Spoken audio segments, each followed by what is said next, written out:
It is time to ignite those dreams of our young people and empower the youth to bring their visions to life. Now, we are partnering with the After School Graduate Development Center on the Ignite Enterprise project to provide practical tools to teach young people how to build businesses and to create employment for others. In Lagos, the possibilities are endless. Èkó ò ní bàjẹ́ o. Lagos State, in partnership with AGDC, presents Ignite, powered by First Bank and supported by Bank of Industry.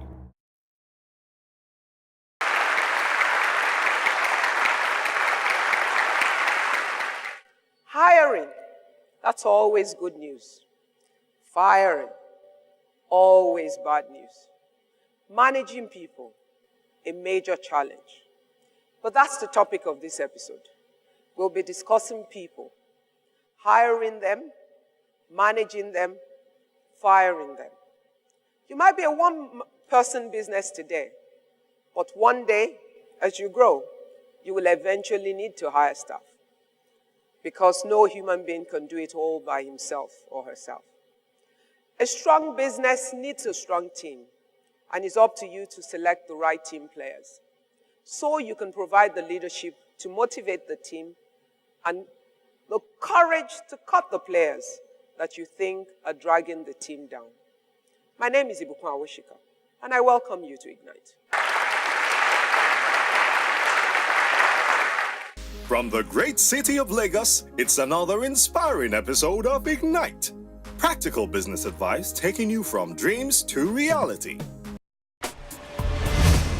Ignite, from dreams to reality.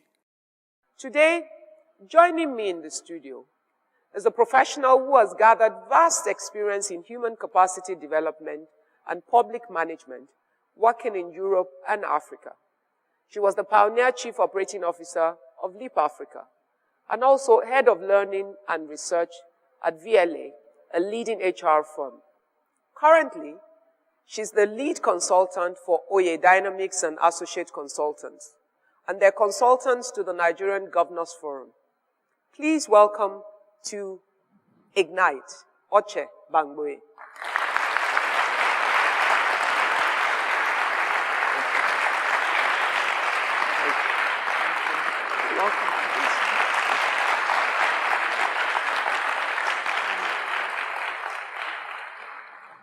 Now, Oche, I'm standing behind you because I want you to help my people understand something that is a bit difficult. And at this stage of business, they generally think is not important yet. But however, the foundation for a business is set in the type of people that are involved. Yes. Because from day one, the entrepreneur can only do so much. Exactly. You need people to help you express your dreams. Exactly. And making those decisions can be really difficult. Yes. Can you start by telling us the foundational things that are key to how, let's start with hiring, the good news. Okay. How you hire people. Okay. Hello, everyone. I'm very happy to be here today because this is one of my favorite topics. As Mrs. Awoshika said, I do a lot of work around developing human capacity. And I will start right from the beginning. If you are starting a business, it's crucial that you actually have something called human capacity planning. In other words, even before you start thinking about hiring people, you want to be looking at how your business is going to grow in the next 5 to 10 years. And then based on that, you will now develop a growth structure. So your growth structure usually will start with the core job families. You have something called job families. And job families are basically looking at, you're going to have a marketing department, you're going to have an accounts department, you're going to have maybe a sales department, or do you want to combine marketing and sales? Those are the things that are involved in that aspect. The whole essence of having this as part of your plan from the beginning. It's not for you to have those departments from day one, but it's for you to identify the departments that will be relevant as your business begins to grow. Do you understand? And if you are the first and only person, then you know that all of those functions will be under you at the beginning. But of the 3 or 4 or 5 different departments, the first one that must come on stream, you would have identified. And so you would look for the right person as you continue to build up to the other. Or when you're employing your first staff, you look for someone that has multiple skills. Do you understand? That can handle more than one of those departments, because at a startup stage of your business, that person is more useful to you than having a specialist. Do you understand what I'm saying? Okay, please, Oche, go on. So it's very crucial that at the beginning, you don't go out and hire all those people. It's just something that helps you to look at how many people you're going to have, say, in another 5 years. So again, I'll just reiterate what she said, that at that stage, it's important to get people with multiple skills and people who have diverse abilities, so that if you have someone who can combine accounts and marketing, that's great, rather than having to get 2 different people. Now, once you've done that, the next thing you need to be looking at is looking at what your vision and your mission are, and deciding on what kind of people you want in your organization. The mistake that a lot of people make is that they do not link those things with the kind of people that they're looking for. So they just go and say, oh, I'm starting a business. And then the next thing you know, some relative will come and say, oh, I have a graduate that is looking for work. And then they just hire the person. So they haven't actually taken the time to develop what you call competencies for the organization. So you as a business, even though you're a one-man or one-woman business, you should have a vision and a mission, and then you now look at what kind of people are going to help me to achieve this vision and mission. And then based on that, you actually sit down and decide what the core competencies for people that are going to work in your company should be. What do I mean by core competencies? Core competencies are basically the entry level. What are the skills and the behavioral attributes and maybe the knowledge that anybody that is going to work in Me Incorporated should have? That's what core competencies are. Ignite, from dreams to reality. What do I like? I like what I do. I like going on holiday with my family. And I like my car. I like gadgets. And I like my bank.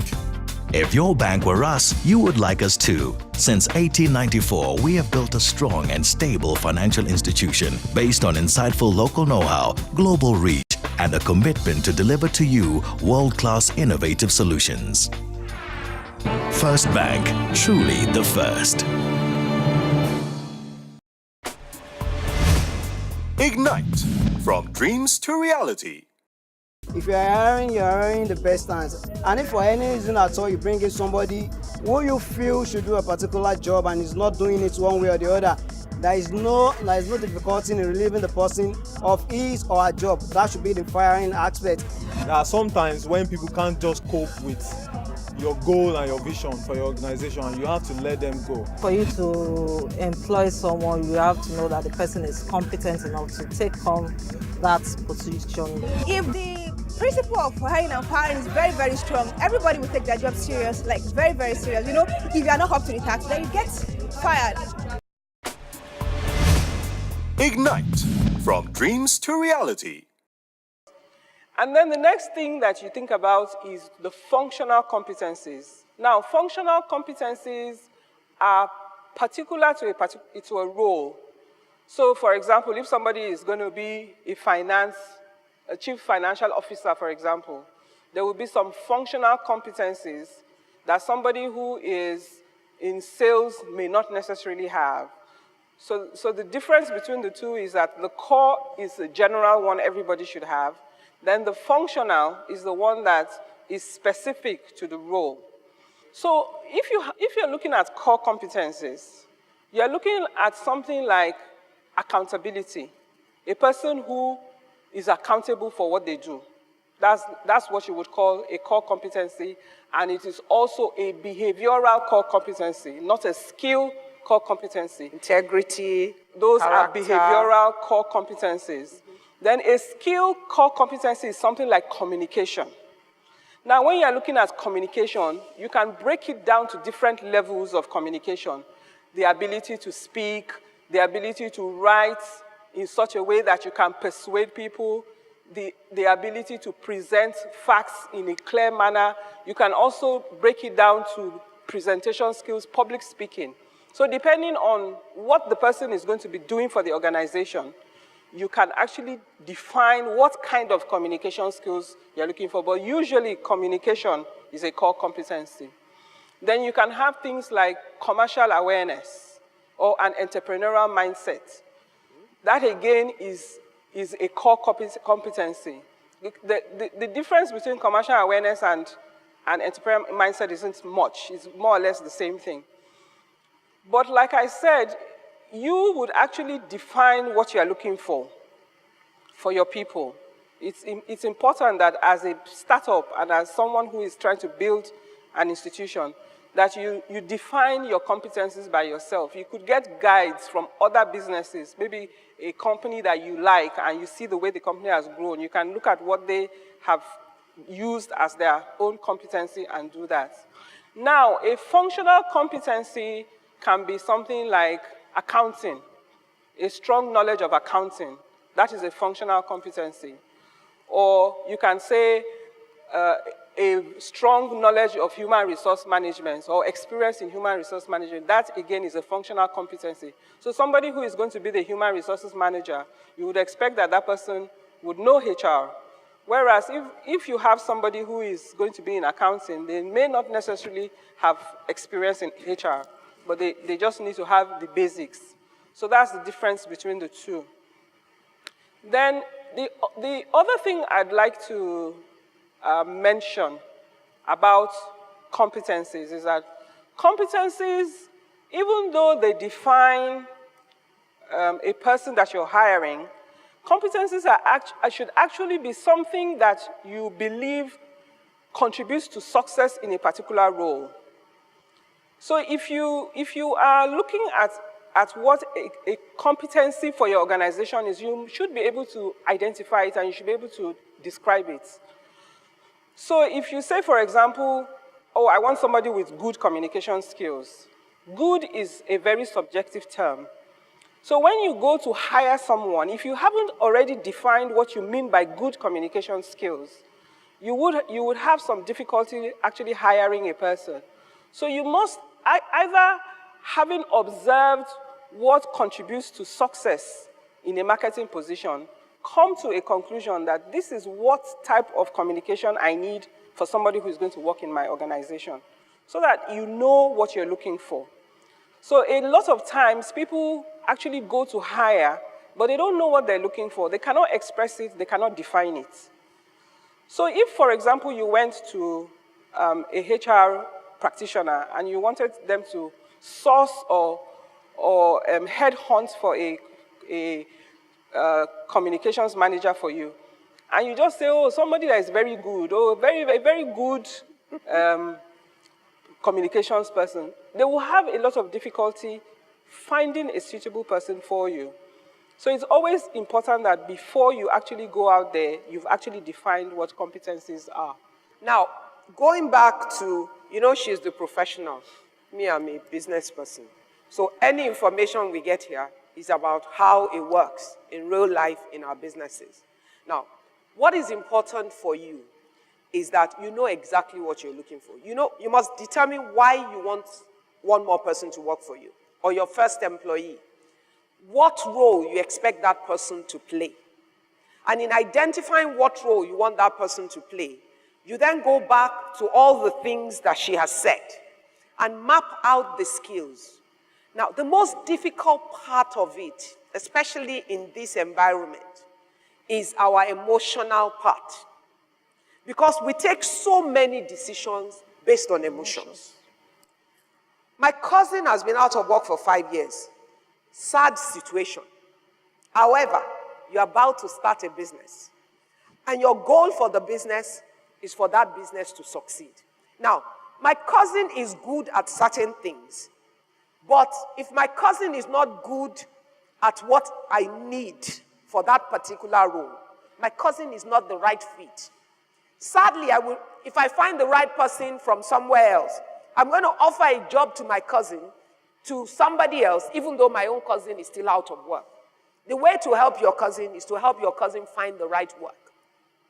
Because anyway, if you make the mistake of hiring your own cousin, who is not a good fit for that position, you are doing your cousin a disservice. You are cheating your cousin because you are bringing your cousin into a position of incompetence. Why? You want him to play to his weakness and not to his strength. Because he's not the perfect fit for that job, because the talents and the skills that he has are not the best for the job. Do you understand what I'm saying? And what you are looking for is trouble, not in the future, in the short future. Because ultimately, because you are still an entrepreneur trying to do something, your cousin will disappoint you. And because he's your cousin, the firing part is more complex. Because the day you decide you want to fire, all you have done is to call your grandfather, your grandmother, your uncle, your aunt, and your entire village to come to your house to beg you that, cousin Jenny, where do you want him to go and do now? Where do you want? He has a wife at home. Who created the problem? You. So what I'm saying to you is, those things she said, they sound like grammar to you. But they are real. And the foundation of your business is about the people.